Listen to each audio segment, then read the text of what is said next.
Jeremy Corbell talks witness sabotage during the David Grusch U.A.P. hearings. King Charles is being pushed to release the UFO files. There are an increased number of UFO reports and a lot more. So let's go over the latest UFO news roundup. Get in here. This is Jack with Cosmic Road. I talk about UFOs and the paranormal. Please hit like, please subscribe, share on social media, and let me know what you guys think in the comments below. Okay, moving on. Here we go. Here is Jeremy talking about witness sabotage during the hearing. I had with George two people that have direct firsthand knowledge of the legacy UFO programs who are high up in government from or worked with agencies that didn't testify, but they were on like a yes trajectory, and that got sabotaged. It got sabotaged in a way that I hope one day the world can hear. So before I talk about what George and I submitted, let's talk about what we didn't submit. Okay, so he's not able to provide any information about the specifics of this sabotage. We don't know if it was the sort of bureaucratic terrorism that David Grusch described or if it was something else. We did hear them talk previously about somebody from NASA that was supposed to come to the hearing and present testimony or evidence. Is this who they're talking about? If so, that implies that NASA is involved in this UFO crash retrieval and reverse engineering, which I guess shouldn't surprise me. After all, NASA has been covering this up forever. It's always been an open question in my mind. What is NASA's active involvement in all of this? We know they've been covering stuff up forever, but what are they actually doing? Because, you know, NASA is all about propulsion technology, right? Shooting rockets up into space. But this high technology that these UFOs use, it's not propulsion technology in the way that we understand it. So what could NASA's part be? Well, obviously, if they're devoted to space exploration and they are, you know, open to utilizing other methods other than propulsion technology, they could be doing an awful lot. So what is NASA's involvement? How deep does the rabbit hole go in NASA? Could this witness that Jeremy is talking about be somebody from NASA who was involved in reverse engineering through that agency? Meanwhile, apparently there's a spike in UFO reporting. The National UFO Reporting Center says their volume of possible UFO sightings have doubled in the last few weeks. We get somewhere between 10 and 50 reports a day. Peter Davenport is the director of the National UFO Reporting Center, a non-governmental, non-profit corporation that collects reports of possible UFO sightings. We're getting reports so fast that we almost can't handle them. We can't process them fast enough. Those UFO reports boosted, Davenport said, by last month's Out of This World congressional hearing. So I guess the question is, we're getting more reports now, but are we getting more reports because people are more interested and more engaged and they're looking at the sky more? Or is there an increased level of activity? Because that's one thing that we have heard over, something I've heard over the last few years, is that the beings want disclosure, or at least some vocal subset of the beings want disclosure. And they've been pushing this for years. And, you know, the Phoenix Lights, that's what that was about. They are trying to get people aware of the UFO phenomenon and of the greater phenomenon as well. So they are making themselves known in a much more active way than they had been previously. At least that is what many experiencers report, the beings telling them. So is that what we're seeing in the last few weeks with these increased reports? Or is it simply people looking up at the sky more often than they were before? Let me know your thoughts in the comments below. Meanwhile, King Charles called on to release the truth on UFOs. Prepare the religious for the impact of ET life. King Charles is under pressure to call on the British government to release information about UFOs. What? The king, like his late father, Prince Philip, has an interest in UFOs, according to Mark Christopher Lee, whose documentary, God vs. Aliens, examines the impact the discovery of ETs would have on religion. Lee argued that Charles, as the head of the Church of England, has a duty to prepare the millions of followers of the Church around the world for the impact of disclosure that we are not the only sentient life in the universe. I'm calling on our king to put pressure on the Prime Minister to release the truth about what the UK knows about UFOs to the public. So, yeah, well, good luck with that. I expect the King of England to release the truth about UFOs, maybe slightly less than I expect the President to release the truth about UFOs. Maybe about even, I don't know. Who would disclose first? I don't, at least the President lately has been making noises, or the executive branch. Seems like it's getting aboard the U.A.P. disclosure train, seeming to back the Schumer-Rounds legislation, and I really hope that goes forward in a very aggressive way. I hope the language on it, the final language, is very strong when it passes, which it will, but we don't know what version of it will pass and what the final language will be. So it does look like the executive branch is getting into this. So could the King of England. It's possible that their records go back much further than ours.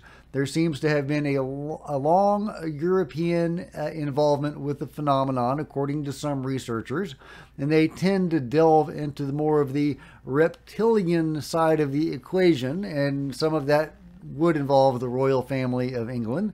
I am not persuaded that that is accurate reporting, but at the same time, I do recognize there's a lot of smoke there, and where there's a lot of smoke, sometimes you get fire.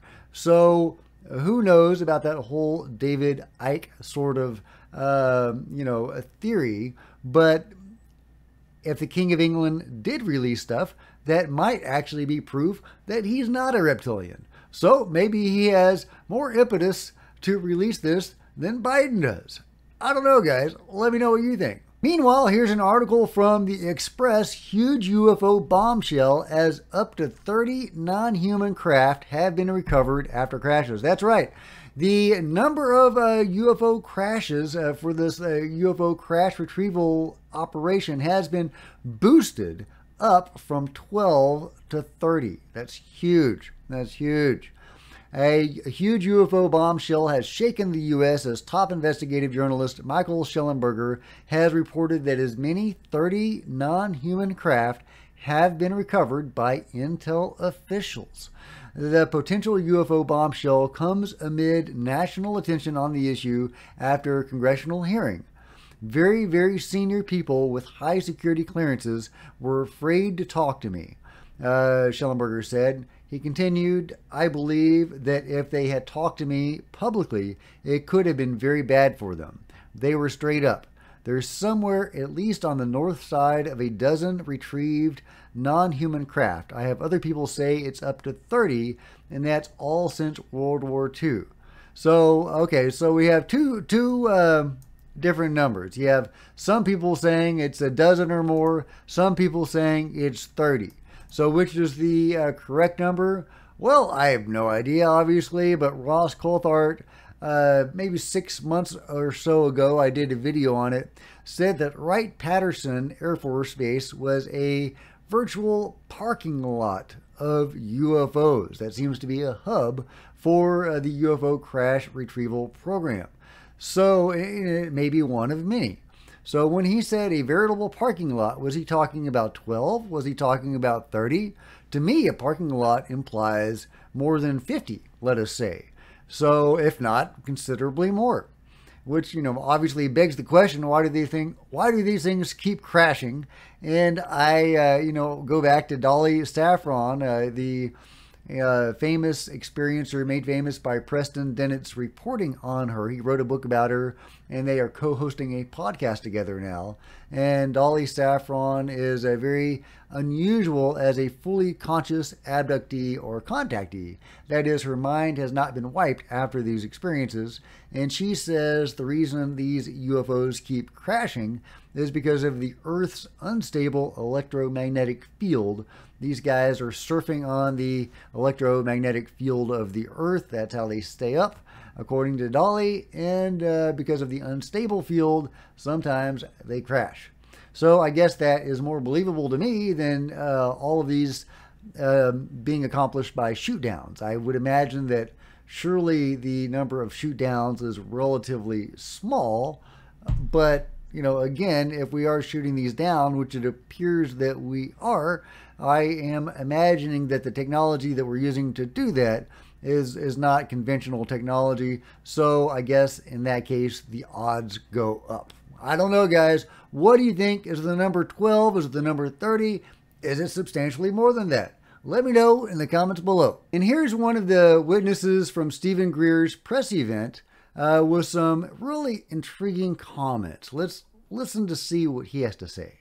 Held a key that opened every single door in the facility. I had complete access to every compartment they manufactured. What are you blowing the whistle on? That there are technologies at the South Pole Station that people can't even consider that exist on this planet. Directed energy weapon systems is something that people need to get in their vocabulary fast. The ice cube neutrino detector is not simply a passive listening device as presented for the science that they're claiming it to do. It also has the capacity to transmit. There are embedded in the ice what are called digital optical modules, DOMs. They're about the size of a basketball. The array embedded in the ice is 1 kilometer by 1 kilometer by 1 kilometer. It is the world's largest telescope, and now because we have proven that it can transmit, it's the world's largest directed energy weapons system. It is responsible for the earthquakes in Christchurch, New Zealand. Now, I don't know about all that, but this is according to one of the whistleblowers presented at the Stephen Greer's press event. He's got some wild stuff to say about Antarctica and the high technology that is supposed to be there. This neutrino detector, which can detect pretty much anything, potentially even including UFOs, and this high energy weapon, which possibly could shoot UFOs down. I don't know. Is this some station of the control group, and this is how they fight their war on UFOs? And again, I'm not at all persuaded that the control group are the good guys in this. They could very well be firing on goodly beings, if indeed that's what's going on. And I think that it probably is. And I've made a series of videos to show how we are firing at UFOs. In fact, there is an entire playlist on my channel, Cosmic Road, dedicated to the war on UFOs. And I don't think that's a good thing, because I don't think the control group can be trusted to have made the right decision about what beings are good and what beings are not good. They seem to be working with some beings against other beings, and I'm not at all persuaded they made the right decision on that. That is why UFO disclosure is so important. We need to know what the government is doing, what deals they have made with what species, and what species they are working against. It's entirely possible that they made the wrong call on that, and the public needs to get involved and fix the mess they created. But to do that, we need complete transparency and complete 100% disclosure. So I really hope that happens. But there you go. There is the latest UFO news roundup. We've got the King of England being pressured to release the UFO files. We have a spike in UFO activity. And we have witnesses at the U.A.P. hearing being sabotaged not to be able to present their evidence. So let me know what you guys think about all this in the comments below. And if you've enjoyed this video, please give me a big thumbs up. I sure would appreciate it. Smash the subscribe button and the bell to be notified of future videos.